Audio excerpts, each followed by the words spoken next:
జై శ్రీరామ్ అందరికీ నమస్కారం వెల్కమ్ టు న్యూస్ అఖండ నేను మీ కస్తూరి శ్రీధర్ మిత్రులారా మన దేశ వ్యతిరేకి హిందూ వ్యతిరేకి అయినటువంటి జార్జ్ సోరెస్కు మన ప్రధాని నరేంద్ర మోడీ గారు ఒక భారీ షాక్ ఇచ్చారు అది ఏందన్నది ఈ న్యూస్ ద్వారా మీకు చెప్పే ప్రయత్నం చేస్తా న్యూస్ మాత్రం సూపర్గా ఉంటుంది ఓకేనా అమెరికన్ డీప్ స్టేట్కు భారీ ఎదురు దెబ్బ తగిలింది అమెరికన్ డీప్ స్టేట్ ఏదైతే జరగకూడదని చెప్పేసి కోరుకునిందో ఇప్పుడు అదే జరగబోతుంది అది కూడా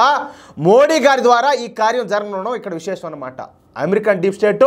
అమెరికా మాజీ అధ్యక్షుడు ఈ బరాక్ ఒబామా అలాగే అమెరికా తాజా మాజీ అధ్యక్షుడైనటువంటి జో బైడెన్ అదేవిధంగా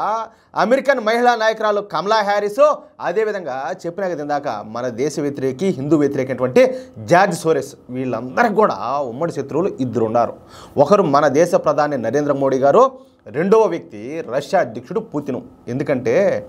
మోడీ గారు కానీ పుతిన్ కానీ వీళ్ళిద్దరూ ఎవరి మాట కూడా వినరు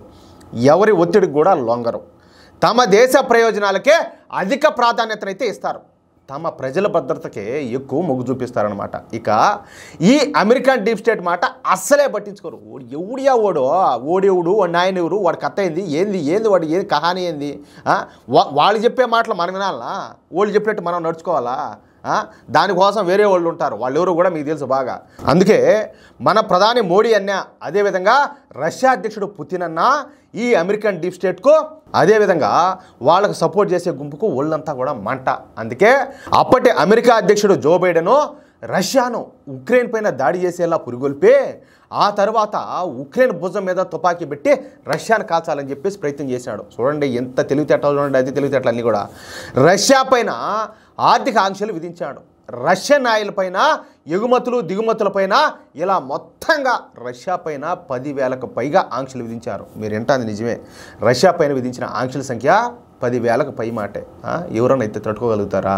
రష్యా అయితే తట్టుకుంది దీంతో రష్యా ఏకాకి అయిపోతుందని రష్యా ఆర్థికంగా చితికిపోతుందని ఇక రష్యాకు ఏ దేశం కూడా సపోర్ట్ చేయదని రష్యా అధ్యక్షునిగా పుతిన్ రాజీనామా చేయక తప్పదని ఈ అమెరికన్ డీప్ స్టేట్ అయితే భావించింది ఇంత చేసినప్పటికీ ఈ Joe Biden American deep state George సోరెస్లో అనుకున్నదైతే సాధించలేకపోయినారు అందుకు కారణం ఎవరి అంటే మన మోడీ గారు అమెరికా ఆంక్షలను ఆ అవతలకు తోసేసి మోడీ ప్రభుత్వం రష్యా నుంచి పెద్ద మొత్తంలో ఆయిల్ను కొనుగోలు చేయడం ప్రారంభించింది గత 3 సంవత్సరాల కాలంలో భారత్ రష్యా నుంచి దాదాపుగా 2 లక్షల కోట్ల రూపాయల విలువ చేసేటువంటి ఈ ఆయిల్ను కొనుగోలు చేసింది అంతేకాకుండా బొగ్గు అదేవిధంగా రసాయన ఎరువులను పెద్ద మొత్తంలో తక్కువ ధరలకే కొనుగోలు చేయడం ప్రారంభించింది మొత్తంగా గత 3 సంవత్సరాల్లో మన భారతదేశం రష్యా నుంచి దాదాపు 2.7 లక్షల కోట్ల విలువైనటువంటి ఈ ఖనిజాలంతా కూడా కొనుగోలు చేసింది దీంతో రష్యా ఆర్థికంగా కుంగిపోకుండా ఒక స్థాయికి అయితే చేరుకునింది పైగా ఐక్యరాజ్య సమితిలో కానీ ఇతర అంతర్జాతీయ వేదికల మీద కానీ భారత్ ఏ మాత్రం కూడా ఉక్రెయిన్కి అయితే సపోర్ట్ చేయలే అంతేకాకుండా పరోక్షంగా రష్యాకు మద్దతు అయితే పలికింది ఈ విషయంతో కొత్తలాడిపోయినటువంటి ఈ అమెరికన్ జో బైడెన్ ప్రభుత్వం అమెరికన్ డీప్ స్టేట్ ఈ జార్జ్ సోరెస్లో కలిసి 2024 మన భారత ఎన్నికల్లో వేలు పెట్టినారు వాసన చూసుకునేదానికి ఎలాగైనా సరే మోడీ గారిని అధికారం నుంచి తప్పించి తమ మాట వినేటటువంటి ఎవడో ఒక పిచ్చి సన్నాసిని ప్రధానిని చేయాలని చెప్పేసి వీళ్ళంతా కూడా భావించారు ఎవరో తెలుసు కదా ఆ పిచ్చి సన్నాసి మీకు తెలుసు కదా ఇటాటోళ్ళే అటాటోళ్ళ మాట్లాంటారు నేను ఇంతకుముందు కూడా చెప్పిన మునైనా మోడీ ఇటాటోళ్ళ మాటలందరూ కూడా వినరో ఆ మాటలు వినేవాళ్ళు వేరే వాళ్ళు ఉంటారని చెప్పేసి ఇప్పుడు క్లారిటీ వచ్చిందా అది విషయం ఇక ఈ క్రమంలో ఇక్కడ ఉన్నటువంటి ఈ సూడో సెక్యులర్ పార్టీలకు ఫండ్స్ అందించడం అదేవిధంగా ఒక నెరేటివ్ను బిల్డ్ చేయడం ఈ సోషల్ మీడియా ద్వారా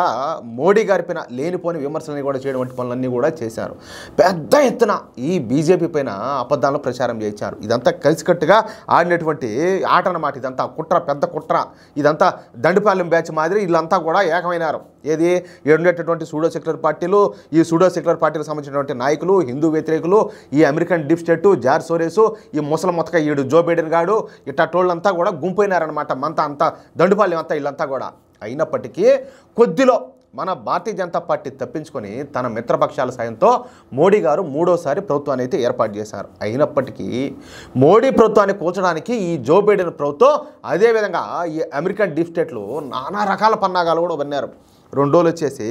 ఈ అమెరికా వాళ్ళు కొంతమందిని పంపించారు అన్అఫీషియల్గా. చంద్రబాబు నాయుడు గారితో 2 రోజులు మీట్ అయినారు. 2 రోజులు వచ్చేసి అసదుద్దీన్ ఓవైసీతో మీట్ అయినారు. ఈ విధంగా చాలా వరకు ఈ రహస్య సమావేశాలన్నీ కూడా చాలానే జరిగినాయి. ఏది మోడీ గారిని ఈ అధికారం నుంచి ఏదో ఒక విధంగా దింపాలా, ఈ భారతదేశంలో అలజడులు సృష్టించాలని చెప్పేసి చాలా రకాల పన్నాగాలన్నీ కూడా పన్నారు. అయినప్పటికీ అవన్నీ కూడా ఏ మాత్రం కూడా ఫలించాల, తుస్సమని పోయినాయి. చివరికి వాళ్ళ పనులే వాళ్ళకి రివర్స్ కొట్టి అమెరికాలో జో బైడెన్ పార్టీ ఘోరంగా ఓడిపోయింది. ఇప్పుడు వచ్చినటువంటి Donald Trump American deep state తాట తీర్చాడు, మామూలు కూడా కాదు, తాటంలో శర్మ తీర్చాడట్టే. ఇక ఈ క్రమంలోనే రష్యా అధ్యక్షుడు పుతిన్ మన భారతదేశానికి రానున్నట్టు రష్యన్ ఫారిన్ మినిస్టర్ అయినటువంటి సెర్గీ లావ్రోవ్ తెలియజేశాడు. భారత్తో రష్యా కీలకమైన డిఫెన్స్ అగ్రిమెంట్లు చేసుకొని ఉండదని, ముఖ్యంగా S-500కు సంబంధించినటువంటి అగ్రిమెంట్లు, అలాగే ఈ 5th జనరేషన్ యుద్ధ విమానాలైనటువంటి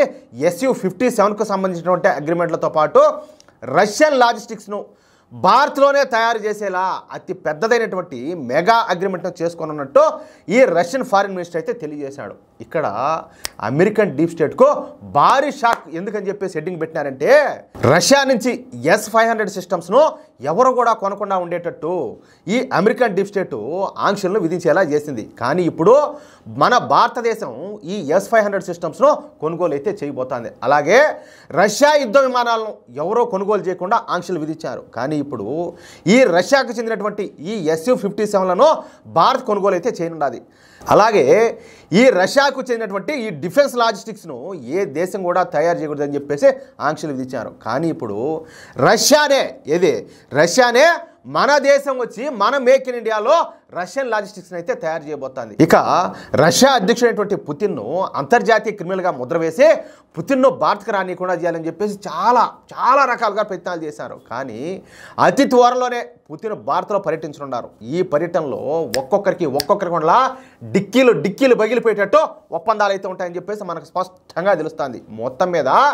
అమెరికన్ డీప్ స్టేట్ మీద మనమైతే పై చేయి సాధించాం. పై చేయి కాదు, కాలి కింద తొక్కాలంటే కసమని భారతదేశంతో పెట్టుకుంటారా? భారతదేశంలో ఉన్నటువంటి మెజార్టీ ప్లేయర్ అయినటువంటి హిందువులతో పెట్టుకుంటారా? ఏది బతికి బట్టకడదామనే? కాదు, కోసాలు కదులుతాయి, ఊరికే కూడా కాదు, మామూలుగా ఉన్నది మ్యాటర్ భారత్తో పెట్టుకుంటే. మిత్రులారా, ఈ న్యూస్ కనుక మీకు నచ్చినట్లయితే ఖచ్చితంగా ఈ న్యూస్ నలుగురికి షేర్ చేయండి. అదేవిధంగా ప్రతి ఒక్కరు కూడా మీ యొక్క అమూల్యమైన అభిప్రాయంలో తప్పనిసరిగా కామెంట్ రూపంలో తెలియజేయండి. అలాగే ఇంతవరకు మీరు కనుక మన ఛానల్ని సబ్స్క్రైబ్ చేసుకున్నట్టయితే ప్రతి ఒక్కరూ మన ఛానల్ని సబ్స్క్రైబ్ చేసుకోండి, సపోర్ట్ చేయండి ప్లీజ్. జై శ్రీరామ్.